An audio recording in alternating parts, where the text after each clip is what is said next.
Hello दोस्तों, कैसे हैं आप सब। उम्मीद करती हूँ अच्छे और मस्त होंगे। प्यारे दोस्तों, आज की कहानी है 5 बहुओं की एक तिजोरी। संयुक्त परिवार भारतीय समाज की परंपरा का हिस्सा है, जहाँ परिवार के सदस्य एक साथ रहते हैं और उनकी एकता परिवार की ताकत होती है। लेकिन जब धन और अधिकारों की बात आती है तो रिश्तों में दरार आ सकती है। यह कहानी एक ऐसे परिवार की है जिसमें 5 बहुएं एक तिजोरी को लेकर आपस में उलझ जाती हैं। यह कहानी सिखाती है कि रिश्तों की सच्ची संपत्ति विश्वास और एकता है। गांव के एक बड़े घर में हरिनारायण अपने 5 बेटों, बहुओं और पोते पोतियों के साथ रहते थे। हरिनारायण के बेटों रमेश, सुरेश, दिनेश, महेश और कमलेश ने अपनी मेहनत से परिवार का नाम रोशन किया था। हरिनारायण की पत्नी जानकी परिवार की रीढ़ थी। उन्होंने अपने बेटों और बहुओं को एक सूत्र में बांधकर रखा था। लेकिन जानकी की मृत्यु के बाद परिवार में एक खालीपन आ गया। घर में एक पुरानी तिजोरी थी जो जानकी ने अपने जीवन में हमेशा संभाल कर रखी थी। तिजोरी में परिवार की संपत्ति, कुछ गहने और आवश्यक दस्तावेज थे। जानकी के रहते तिजोरी का इस्तेमाल सिर्फ परिवार की जरूरतों के लिए होता था। उनके जाने के बाद तिजोरी का जिम्मा 5 बहुओं गायत्री, सरला, सुनीता, पूनम और ज्योति पर आ गया। समय के साथ तिजोरी को लेकर बहुओं के बीच मतभेद बढ़ने लगे। गायत्री, तिजोरी की चाबी मुझे मिलनी चाहिए क्योंकि मैं सबसे बड़ी हूं। मुझे परिवार का जिम्मा संभालने का अनुभव है। सरला, लेकिन मैं घर के सभी खर्चों का हिसाब रखती हूं। चाबी मुझे मिलनी चाहिए। सुनीता, यह सही नहीं। चाबी को लेकर हर किसी को बराबरी का अधिकार होना चाहिए। पूनम, अगर मैं चाबी रखूं तो कोई विवाद नहीं होगा। मैं इसे ईमानदारी से संभालूंगी। ज्योति, यह तिजोरी पूरे परिवार की है। इसे एक व्यक्ति के पास रखना उचित नहीं है। तिजोरी को लेकर बहस इतनी बढ़ गई कि 5 बहुएं आपस में बात करना भी बंद कर दी। हर बहू ने अपने अपने पति को अपने पक्ष में कर लिया। रमेश ने गायत्री का समर्थन किया, सुरेश ने सरला का, दिनेश सुनीता की बात से सहमत था, महेश ने पूनम का पक्ष लिया, कमलेश ने ज्योति का साथ दिया। अब घर में 2 गुट बन गए थे और परिवार में तनाव बढ़ गया। हरिनारायण, जो अब उम्रदराज हो चुके थे, यह सब देखकर बहुत दुखी थे।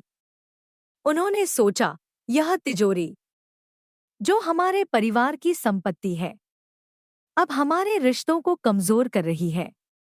अगर ऐसा ही चलता रहा तो हमारा परिवार टूट जाएगा। उन्होंने फैसला किया कि वह इस समस्या का समाधान निकालेंगे। हरिनारायण ने पूरे परिवार को बैठक के लिए बुलाया। उन्होंने कहा, तिजोरी के कारण हमारे परिवार में जो तनाव बढ़ रहा है वह ठीक नहीं है। मैं चाहता हूं कि हम सब मिलकर इसका समाधान निकालें। उन्होंने 5 बहुओं से पूछा, तुम सब बताओ, तिजोरी का सबसे अच्छा उपयोग क्या हो सकता है। गायत्री, तिजोरी का उपयोग सिर्फ घर की जरूरतों के लिए होना चाहिए। इसे संभालने का काम सबसे जिम्मेदार व्यक्ति को दिया जाए। सरला, परिवार की आमदनी और खर्च का हिसाब रखने के लिए तिजोरी का उपयोग किया जाना चाहिए। सुनीता, तिजोरी में हर सदस्य के हिस्से की संपत्ति रखी जाए ताकि किसी को कोई शिकायत न हो। पूनम, यह तिजोरी पूरे परिवार की संपत्ति है। इसे सबके सामने खोला जाना चाहिए। ज्योति, तिजोरी का उपयोग केवल आपातकालीन परिस्थितियों में होना चाहिए। हरिनारायण ने सभी के विचारों को ध्यान से सुना। हरिनारायण ने परिवार की एकता को परखने के लिए एक योजना बनाई। उन्होंने तिजोरी में से कुछ गहने और पैसे निकालकर उसे खाली कर दिया और सभी बहुओं को बताया कि तिजोरी से कुछ सामान गायब है। यह सुनते ही बहुएं चिंतित हो गईं। वे एक दूसरे पर चोरी का शक करने लगी। गायत्री ने सरला पर शक किया, सरला ने सुनीता पर, सुनीता ने पूनम पर, पूनम ने ज्योति पर। इस प्रकार परिवार में विवाद और भी बढ़ गया। कुछ दिनों बाद हरिनारायण ने परिवार को फिर से बुलाया और कहा, तिजोरी से कोई सामान गायब नहीं हुआ था। मैंने खुद इसे खाली किया था। यह सुनकर सभी बहुएं हैरान रह गईं। उन्होंने पूछा, आपने ऐसा क्यों किया? हरिनारायण ने कहा, मैंने यह किया ताकि तुम सब समझ सको कि हमारा परिवार एक तिजोरी की वजह से टूट सकता है। अगर तुम सब एक दूसरे पर भरोसा नहीं करोगी तो हमारा परिवार कभी खुश नहीं रह सकता। हरिनारायण की बात सुनकर पांचों बहुएं शर्मिंदा हो गईं। गायत्री ने कहा, पिताजी, हम सबने अपनी अपनी इच्छाओं के कारण परिवार को कमजोर कर दिया, हमें माफ कर दीजिए। सरला ने कहा, हम समझ चुकी हैं कि तिजोरी से ज्यादा जरूरी हमारे रिश्ते हैं। सुनीता, पूनम और ज्योति ने भी अपनी गलती मानी और वादा किया कि वे भविष्य में कभी तिजोरी को लेकर विवाद नहीं करेंगी। हरिनारायण ने फैसला किया कि तिजोरी अब केवल परिवार की जरूरतों और आपातकालीन परिस्थितियों के लिए ही इस्तेमाल होगी। चाबी सबके सामने सुरक्षित रखी जाएगी और कोई भी फैसला सामूहिक रूप से लिया जाएगा। इस घटना के बाद परिवार में फिर से एकता आ गई। पांचों बहुएं अब आपस में प्रेम और सम्मान के साथ रहने लगीं। तिजोरी अब विवाद का कारण नहीं रही, बल्कि परिवार की संपत्ति और एकता का प्रतीक बन गई।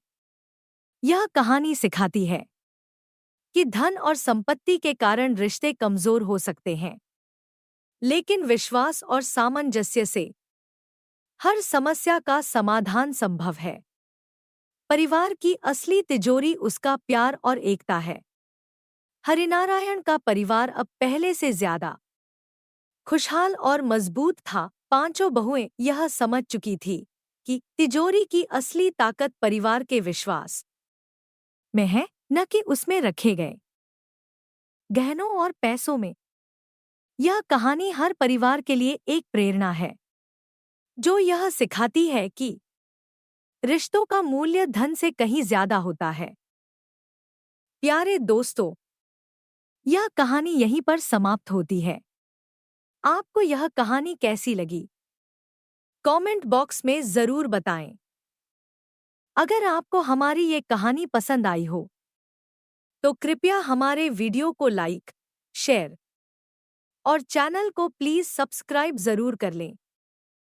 इससे हमें मोटिवेशन मिलता है और आप तक ऐसी ही मजेदार कहानियां सबसे पहले पहुंचती रहेगी। प्यारे दोस्तों, नमस्कार।